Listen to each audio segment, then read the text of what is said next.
Hello, everybody. My name is Mary Trotter. I'm a director of business development for Viking. And I want to say thank you to Kathleen for allowing me to be a part of this evening and to talk to you a little bit about Viking and who we are as a company. I know you guys are planning on the romantic Danube cruise in September 2025. So we have a little bit of a ways to go before that happens. But just wanted to let you know a little bit about who Viking is as a company, and let you just learn more about this particular itinerary. So let's get right into it. I want to give you a little overview of who Viking is as a company. So we started Viking about 26 years ago. Our chairman, Torstein Hagen, began Viking with 4 ships on the Russian rivers in Europe. And we have expanded over that 26 years to where we have now about 80 ships just on the European rivers. Those ships have 190 guests on board. And then in 2015, we expanded out to our ocean ships, where we currently have about 10 ships on ocean. And then in 2022, we moved into our expedition ships, 2 of those in 2022 with 378 guests on board. And then we launched our one Mississippi ship in 2022 as well. So with all of those ships that we have, we actually go to 7 continents, 85 plus countries, 500 plus ports, 5 oceans, 21 rivers, and 5 Great Lakes. So lots and lots of options for you on Viking. Just to give you kind of an idea of who we are as a company and kind of our philosophy and how we do business. So 26 years of business, this is what we do. You know, there are a lot of cruise lines out there for you to choose from. And we're a little bit different. We do not try to be everything for everyone. There's a lot of cruise lines out there that are, we'll do multi-generational trips. They're good for honeymooners. They're good for family trips. They're kind of good for everyone. We have a very specific focus. We are focused on English-speaking, mature couples that are interested in history, culture, geography, and the arts. So we are adults only. There are no children on board. You do have to be 18 or older to travel with Viking. We are focused on more of that more mature demographic, 55 and up. And we are all English speaking. So 88% of our guests come from North America. So they come from US and Canada. The other 12% are coming from Australia, New Zealand, and the UK. This makes our guests like-minded. It makes it very easy when we're doing tours that everyone is speaking that same language so that there's no language barrier while traveling. Everything we do is very focused on the destination, both on board, on shore, is all focused on that destination. Our staff is incredible. They do such a great job just taking care of our guests on board. They just continue to come back year after year and take care of our guests. I mean, it's not uncommon to go on a cruise and then come back a year or two later and they recognize you if you happen to be on the same ship. So really incredible crew on board. And then we are highly inclusive. We're going to talk about what's included so you have an understanding of what to expect while on board. So our cuisine is even focused on the dining. So the cuisine, the wine, that's all part of the journey. We do feature those local specialties that are there. We locally source the ingredients so that the dishes are authentic to the region. So you will find a lot of regional dishes. So when you look at our menu in the restaurant, you will see that it is one side of the menu, there's like 3 sections of the menu. The one side of the menu has all of your local or regional dishes, and you can mix and match those, and that part of the menu changes every day. On the left side of the menu is what we call our always available American classics. So say you're looking at the menu, you're like, I'm not sure if I love the food of the region today. I want to try just an American classic. There are 3 items you will always find at dinner on that left side of the menu. You'll always see a steak. You'll always see roast chicken. And no matter where you are in the world, you will always find Norwegian salmon. So you'll always have those options at lunch. Again, mix of regional dishes, but then you always have like a burger, hot dog, pasta. That's always available. Additionally, we will do at least once during the cruise these taste of events. And the taste of events will be like a taste of the region or the area and it gives you like kind of a sampling of all the foods of the area. So really fun evening when we do the food and the drink of the region. And then as far as the atmosphere of the ship, so we kind of fall in that luxury bucket of cruises. But we never use that luxury word. It does make people feel sometimes like it is a little bit stuffy when you use the word luxury, or they think white gloves and butlers. We are what we say casually elegant. So we have that luxury level service in a more casual atmosphere. Our river cruise ships are a little bit more casual than, say, our ocean ships, because we are right in the heart of the destination. The rivers, are all at the heart of the city. If you think about transportation, when the cities were built, it was all along the rivers. So you're right there by the heart of the city. You're coming and going from the ship. It's very different than, say, an ocean ship. So for dinner, they do typically say men wear those khaki pants to dinner. But I will tell you, I've been on many river cruises and I have seen people show up to dinner, men with jeans on for dinner. So I have seen that happen. So definitely, that if you're out and about and you're planning on going out again, you have jeans on, that shouldn't be a problem. But always bring a pair of khaki pants just in case. But that casually elegant type atmosphere. So here's what's included. You have one shore excursion in each port of call. So it's one set excursion. It's usually a really good, well, it's always a really great overview of whatever port we are in. Now, on a river cruise, usually most of the time, it's in the morning is the shore excursion, and it typically goes until around lunchtime. So really great excursion that gives you a good overview of the city that we are in. You have all of your menus at a couple of different dining venues that are included. So no additional charges for any dining or anything on board the ship. You have wine, beer, and soft drinks with lunch and dinner included. So you've got that wine, soft drinks with lunch and dinner. So you definitely, will have that taken care of. Now, if you want to have a drink outside of the lunch and dinner time, you certainly can. We have our bar that is open. As long as you're up, they will be up to serve you.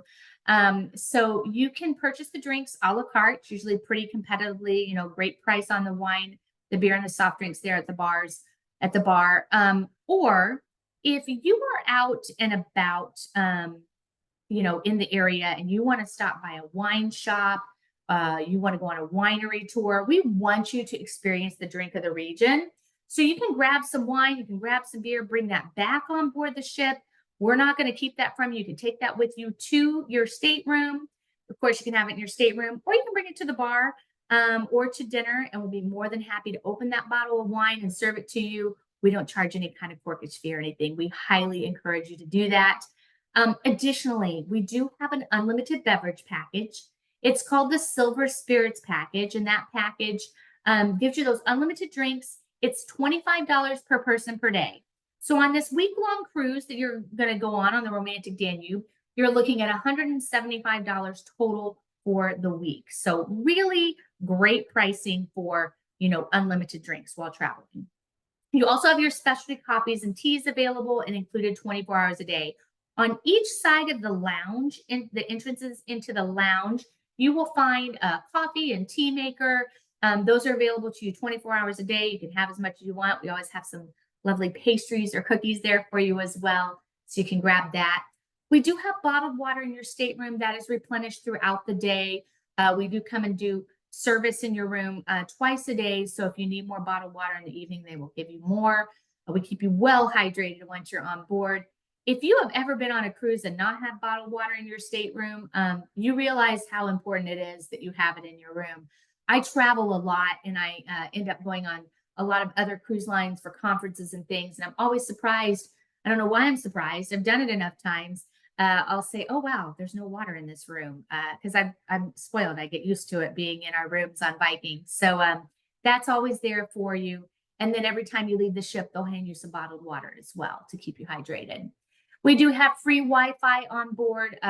Great Wi-Fi. We use the Starlink system, which is just a really good, stable service for you. So if you want to stay connected to home, look up some things, on the Wi-Fi, you can definitely do that. We use our first class hotels for any pre and post extensions. So beautiful hotel options. And then we do have an in-room infotainment system that gives you your movies on demand and some of your local channels there. And then all of your port charges and taxes are included. So the pricing that Kathleen has given to you, that's going to include all of your port charges and taxes. You're not going to need to think about paying anything additional in taxes. So let's go ahead and look at our ships. So this is our Viking River cruise ship. All of our ships look just like this one on the European rivers. So beautiful ship. You'll see that's a long ship. It's right there in the heart of the city. So absolutely gorgeous. This is the ship there in the middle of the Danube River. So again, just a gorgeous ship. So here's kind of an up-close view of the ship. You'll notice it has 4 decks. I want to point out the little windows at the bottom. Those are the standard staterooms. So standard staterooms, kind of the rooms with the bigger windows there in the middle, those are your standard staterooms. The smaller windows, those are crew cabin. So you've got the bigger windows.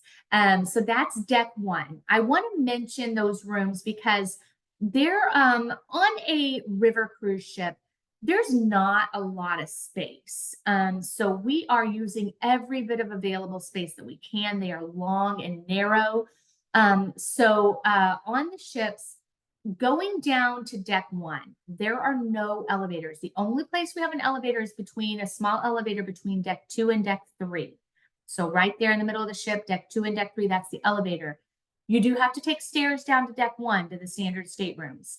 That's the only place we have standard staterooms. It is 14 stairs down to deck 1.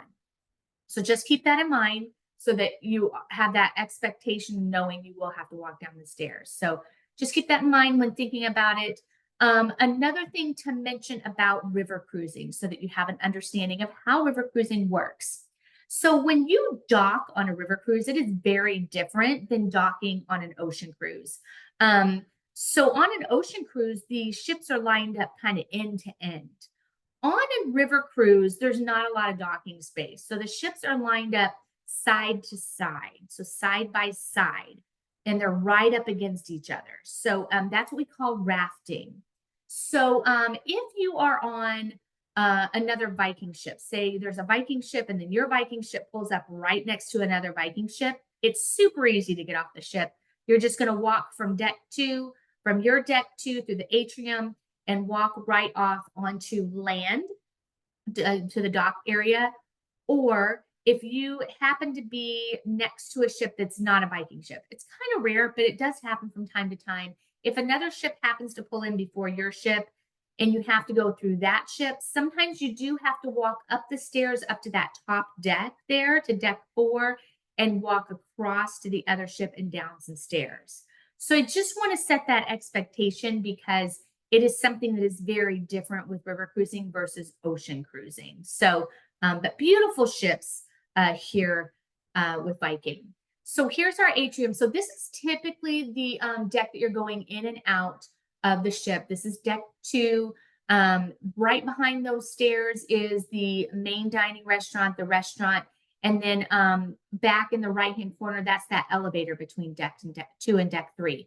Guest service is in this area. So that's where you do your check-in, check-out, and where they answer any questions you might have. So that's that area. Lots and lots of windows you'll notice on this ship. Lots of windows letting that light in, letting you look out at the destination. This is our main dining restaurant. And yes, it is called The Restaurant. There's no questioning what the name of the restaurant is or where you need to go, at what time, what the name of the restaurant is. It is called The Restaurant. Breakfast, lunch, and dinner is served here. It is, we do have some smaller tables, some larger tables. So open seating, you can sit wherever you would like. Just want to mention river cruise dining in our kitchen. Our kitchen is rather small, again, using every bit of available space you can, but again, a smaller ship.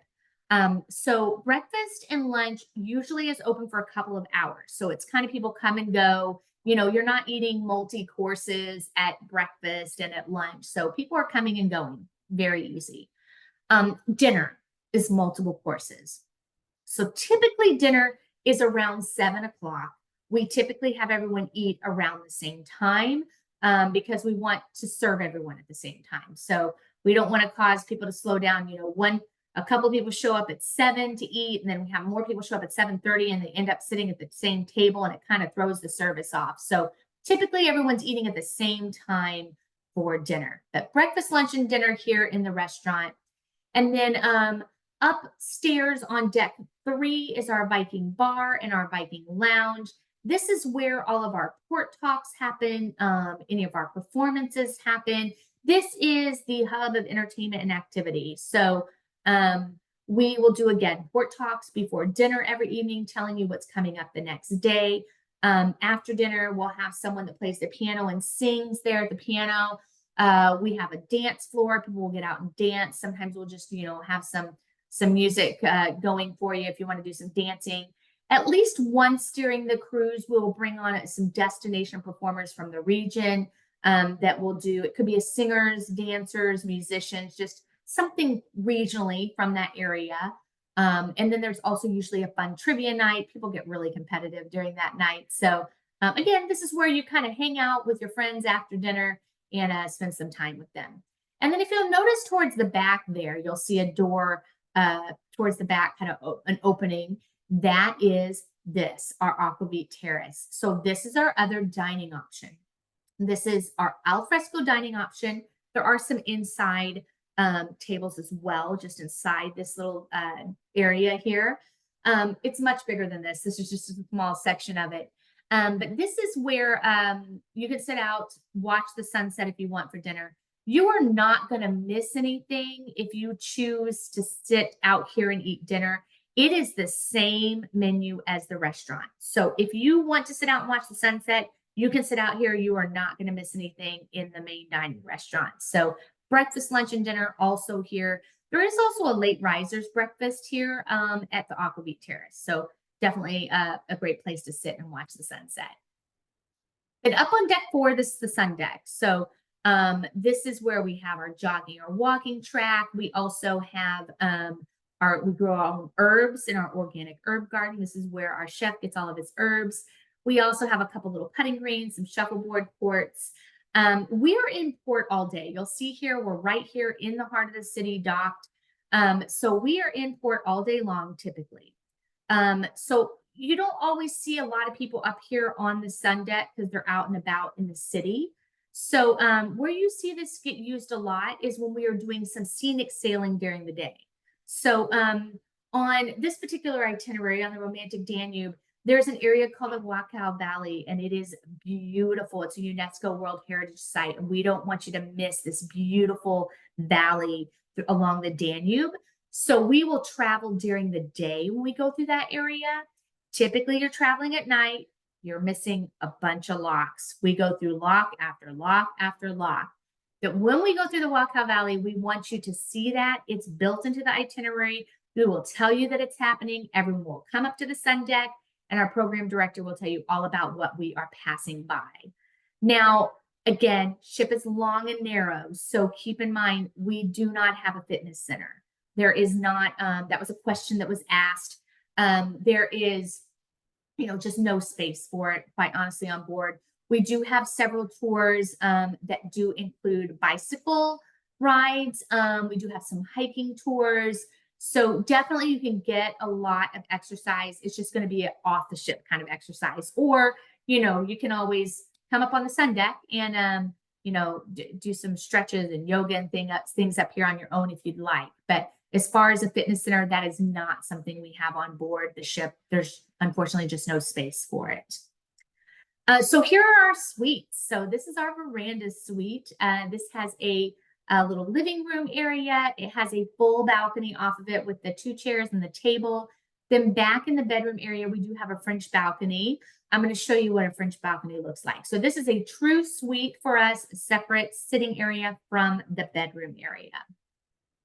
And then from there, we go to our veranda staterooms. So these are on deck 2 and deck 3.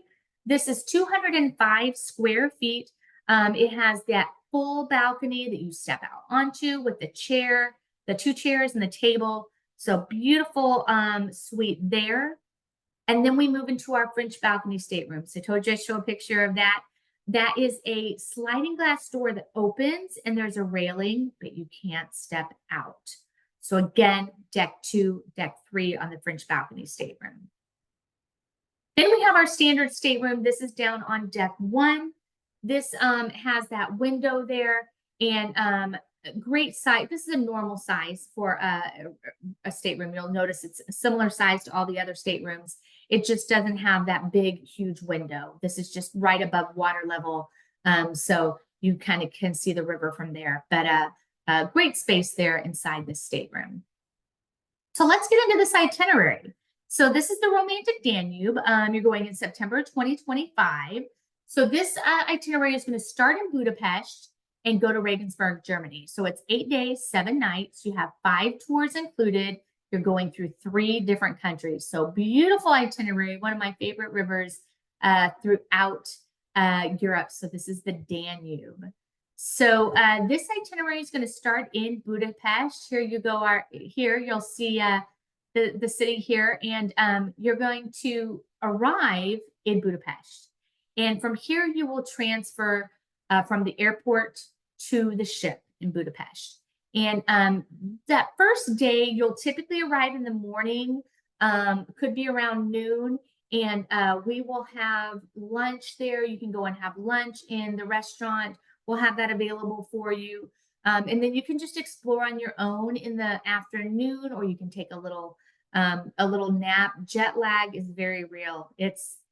Most people are very tired. That first night in the lounge on a river cruise, people go to bed typically pretty early. There's not always a lot of people that first night unless they've done like a pre-stay. So you can go and rest if you want. Of course, that evening you'll have that first traditional Hungarian dinner. So here you see Chain Bridge and the Parliament buildings. So beautiful scenery there. So your included tour in Budapest is on day 2. So you overnight in Budapest. Day 2, you're still there. Your included tour is Panoramic Budapest. This gives you a really great overview of Budapest. You're going to start in the Pest part of Budapest. You're going to see Andrassy Avenue, the Champs-Élysées of Budapest, the Hungarian State Opera House, Heroes Square, and then you're going to end in Buda. You're going to visit the Castle District, Fisherman's Bastion, and Matthias Church. So really good overview of Budapest here with this included tour. Now, this is one of the little streets throughout the tour. So just quaint town there throughout Budapest. Another option would be to do the Budapest Castle Hill City Hike. So if you are okay to do a little bit of climbing and go up some stairs and walk up a hill, we do have the Capitol Hill City Hike for you to do. This city hike, it takes you up to get just beautiful views of the Danube River from Castle Hill. So you're going to get to see some of the city's most prized medieval treasures here. Lots of cobblestone streets and pathways, and just all kinds of little hidden treasures throughout Castle Hill. So something you definitely might want to take a look at if you're okay walking up and down the hills there. So this is another optional tour. So this is the Duhany Street Synagogue and Jewish Budapest tour. And this tour, first of all, there's a lot of Jewish history in Budapest. There were 400,000 Jewish people that were killed by the Nazis in World War II. So if you are really interested in finding out more about the Jewish heritage in that time frame of World War II, this is an incredible optional tour that you can do, again, at an additional cost. This will take you through, the Jewish community there. You're going to see the Moorish Revival Duhany Street Synagogue. This is the largest synagogue in Europe. And there's just this rich Jewish history. You can see it preserved throughout the area there. You're going to go to Jewish Quarter, and you'll get to see the Tree of Life, which is that memorial to the Hungarian Jews that were killed by the Nazis. So really great tour there if that's something you're interested in. Now, if you're a foodie, This is a great tour to take. This is going to be the Grand Market Flavors of Hungary. So this is going to take you to the market hall. It's like a 3-story food hall, and it's got food stalls. It's got lots of local goods. So you're going to tour around. You're going to try a few different items of food throughout the marketplace. You'll have some free time to do kind of some checking out things on your own. You're going to find lots of locally produced pickles, sausage, wine, honey. And then after you have some time to browse around a little bit, you're going to meet at one of the restaurants there, where you'll meet with a chef, and he will show you a demonstration of how to make kind of a crepe-like type pancake that they serve there in Hungary. And you're going to learn how to make that. So really interesting little tour for you to take there. And then if you've ever been interested in doing the thermal baths, great opportunity here to go to Budapest Thermal Baths. Again, an optional tour. This one is going to take you into the centuries-old tradition, the ancient Romans. They discovered, the benefits of bathing in these thermal waters that flow throughout Budapest. So you'll want to bring your swimsuit and book this optional tour. It's just a great place to go and relax. And then the next day, so we leave Budapest in the evening, day 2. We then head to Vienna. You will arrive in Vienna the next morning. And of course, beautiful Vienna. You're going to see, the city walls, lots of Baroque architecture, the world famous opera house, St. Stephen's Cathedral, Hofburg Palace is all here in Vienna. So your included tour is going to be the panoramic Vienna. So, which is, called the City of the Waltzes. So you're going to see lots of architectural highlights. You're going to actually go by motor coach to the city. So you'll take you into, several of your tours are going to be walking tours because you're right by the heart of the city. So you'll actually just walk right off the ship. This one you'll actually go by motor coach. This is a half-day tour. It's going to take you and see, the beautiful architecture throughout Vienna. You're going to go to the boulevard where all the shopping is. You're going to see Hofburg Palace. You'll see the Hofburg Palace is where they keep the Lipizzaner horses for the Spanish riding school. You're going to see St. Stephen's Cathedral. You'll see the Vienna State Opera Concert Hall. So lots of great sights to see there in panoramic Vienna.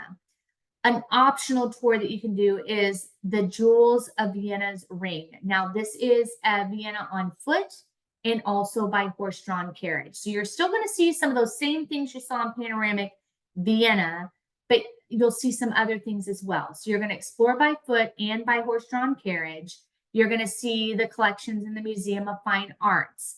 And you're, again, going to see St. Stephen's Cathedral. You're going to see the Imperial Crypt. You're going to go to the Hotel Soccer. You're going to go, that's where the soccer torch was created, which is this, I'm showing you a picture of it here in a minute, of this great delicacy, this cake that you get when this torte that you have when you're in Vienna. You're going to see the State Opera, the Albertina Museum. You'll see the Mozart statues. So lots to see and do here in the Jewels of Vienna's Ring here. Another option. So this is something, if you maybe are doing panoramic Vienna in the morning, you might want to do Schönbrunn Palace in the afternoon. This is the residence of the Habsburgs. So you're going to visit the magnificent home of the Habsburgs dynasty. And this was built to rival the Chateau de Versailles. So beautiful palace. You're going to go with your guide and you're going to visit the city center and see their summer residence as well. And just a really beautiful palace that you don't want to miss.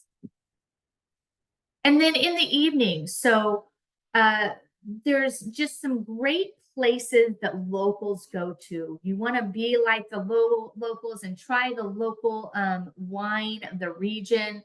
We want you to be able to experience that. So we overnight in Vienna. So you are able to go to Vienna, have dinner on board the ship if you would like. And then this is an optional tour that you can do. After dinner, we will take you out and you'll visit a local little kind of area that the locals would go to and try the local wine. So you'll have you'll see that festive atmosphere that the locals experience. So really good opportunity of something to do in the evening. And of course, you can explore on your own if you would like. And then on day 4, we are still in Vienna. So we overnight in Vienna. So you do have some more options there in Vienna, lots and lots of things to see and do. You can actually go to Bratislava and see that. So that's something that a lot of people do like to do, is go over to Bratislava and do that optional excursion and see the Slovakian capital with lots of Baroque city palaces. There's a local farmers market there as well. So lots to see and do there. And then you have like the farmers market. You have, of course, you want to try the soccer torte while you're in Vienna. This is that cake I was telling you about that you don't want to miss. So definitely you want to check out that while you're in Vienna. Another thing, this is a really, really popular tour. This is the behind the scenes of the Designer Stallions tour. So this is the home of the dancing horses. You're going to step backstage of the Spanish riding school, which is where the world famous Designer Stallions are housed. So you'll take a motor coach there and then a short little walk over to Hochberg, which is the palace that the horses are stabled at. So people want to see these horses. So if this is something that you really want to do, is to see the stallions, you'll want to book this as soon as you can because it will fill quickly. I do see it fill up all the time. Then we have another evening opportunity. So we have the Mozart and Strauss concert. So, birthplace of Mozart and lots of great music in Vienna. So we want you to be able to experience that. So we do have the Vienna Residence Orchestra. They do some performances of Mozart's and Strauss pieces. So you'll have dinner and then head over to see the concert. So really beautiful venue there for you to be able to experience that. Then here's picturesque Bratislava, just a beautiful city there. It's the Slovakian capital, and it's got this great cultural center. So you'll head over to Slovakia and go to Freedom Square and go up to Bratislava Castle and see views of the city. You'll go to Old Town. You'll see lots of mansions and Art Nouveau houses. You'll get to go to the town hall complex. So lots to see and do here in Bratislava. Again, an optional tour. So day 5, we head into Krems, Austria. So in Krems, Austria, your included tour is at Gottwig Abbey. So this is a privileged access tour. And what a privileged access tour is for us is something that you're not going to be able to do if you were with any other cruise line. It's something that we do exclusively with Viking. You go to Gottwig Abbey. This is an abbey. It's a Benedictine abbey. And it is a UNESCO World in the UNESCO World Heritage Area of Wachau Valley. So this is a great opportunity to see that Baroque architecture.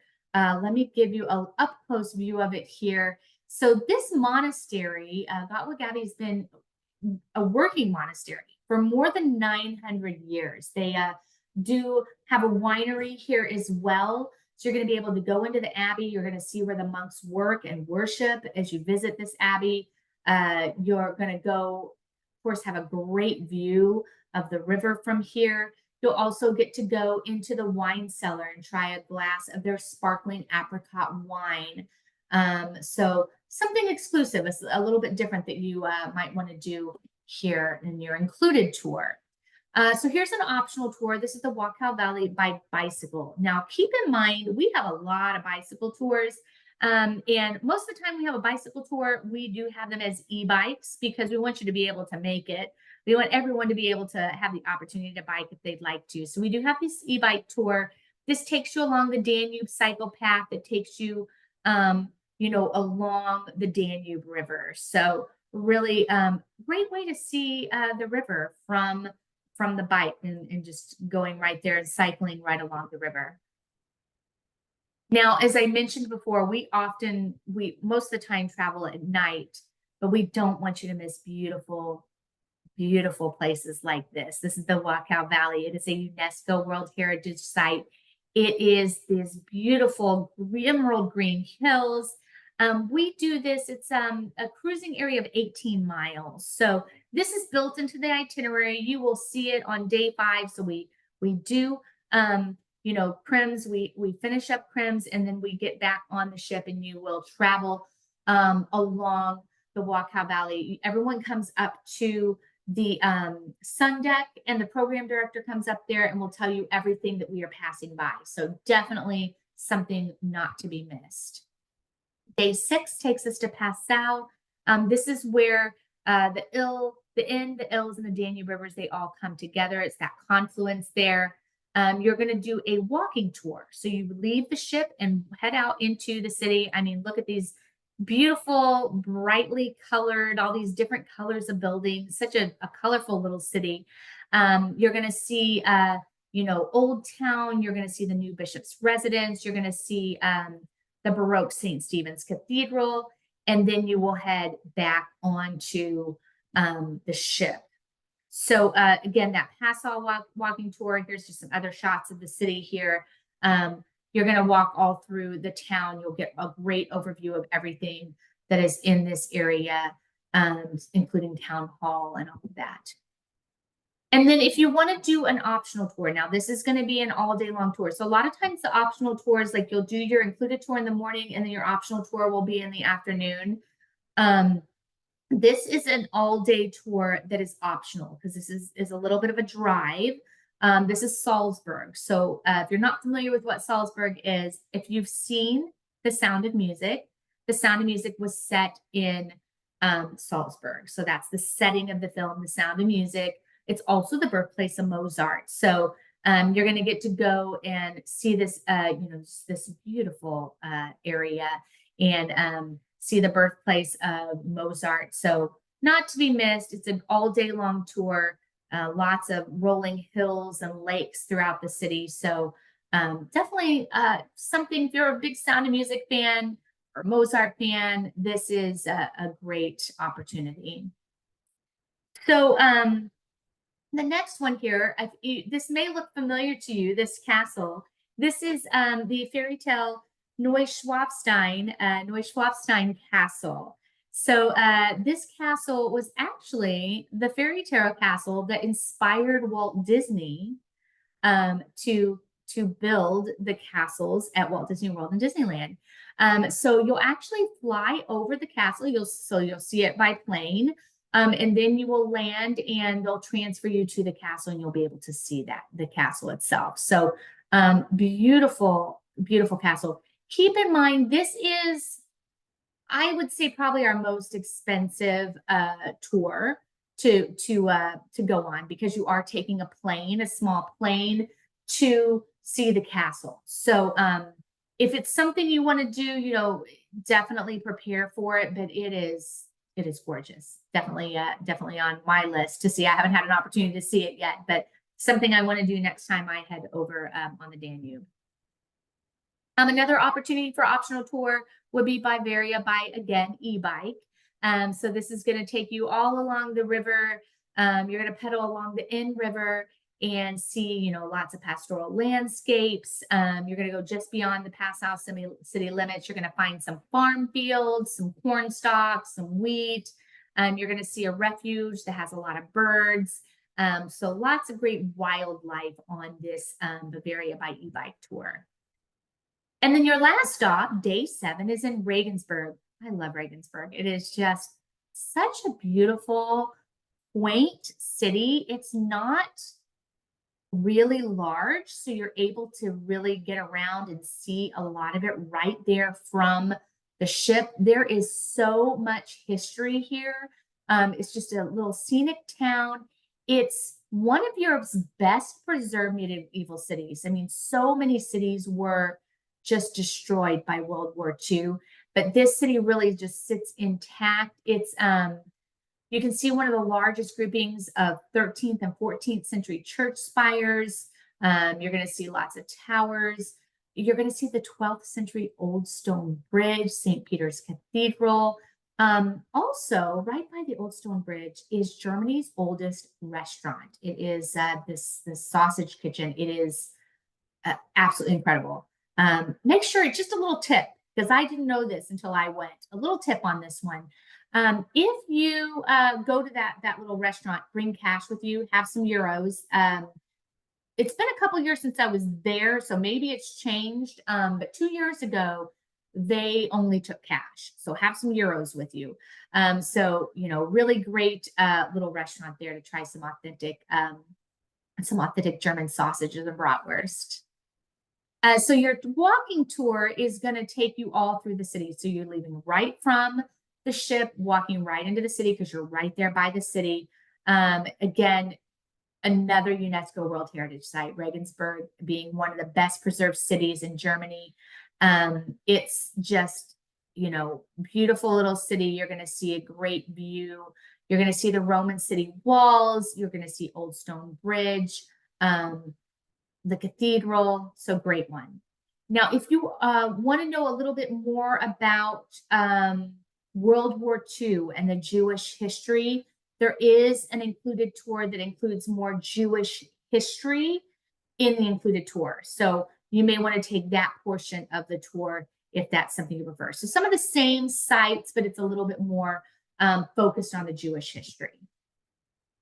And then an optional tour would be to go to do Munich highlights. So this would take you over to Munich, and you're going to see a great tour taking you to Olympia Park, which was constructed for the 1972 Olympics. You're going to go to the city's museum quarter, see the Royal Avenues. So lots of great things to see here in Munich, which is the Bavarian capital. And then another optional tour would be to do historic Nuremberg. So you can go and see one of Germany's most renowned and intriguing cities. This is a full day excursion. So this will be in place of doing the included tour. So you're going to go through the German countryside to Nuremberg's Old Town. You're going to see lots of medieval looking buildings, 14th century walls, the gates, the watchtowers, lots of craftsmen that do like metal work and sculptures there, carved wood. So great little place to go and see. Again, some really great World War II history and memorials here in Nuremberg. So then you head into day 8. So we spend the night in Regensburg, and then you have to head off and head to your return flight. So after breakfast, depending on when your flight is, you'll disembark and you'll head to the airport for your return. So there are some options. So we did talk a little bit about, there are some options to extend. I know Kathleen is working with Jim and looking at some different extensions, either before or after. I know Jim mentioned possibly going to Munich and spending some time in Munich afterwards. So lots of different options. You'll want to sign up once you have gotten your booking number. You'll want to sign up at myvikingjourney.com. That is where you can see, you're going to want to fill out your guest information form, first of all, there, because that needs to be done before you can book any kind of excursions. Once excursions are ready and available, you can actually book those at myvikingjourney.com as well. So if you have any questions about anything, Kathleen is a wealth of knowledge. She does such a great job selling Viking and just so knowledgeable. And she's going to help you with every aspect of your trip. So feel free to reach out to Kathleen. There's some great pricing on this cruise and just some great things to see. So I don't want you to miss it. So if you have any questions, reach out to Kathleen. She'll be more than happy to help. Thanks so much, and you have a great evening.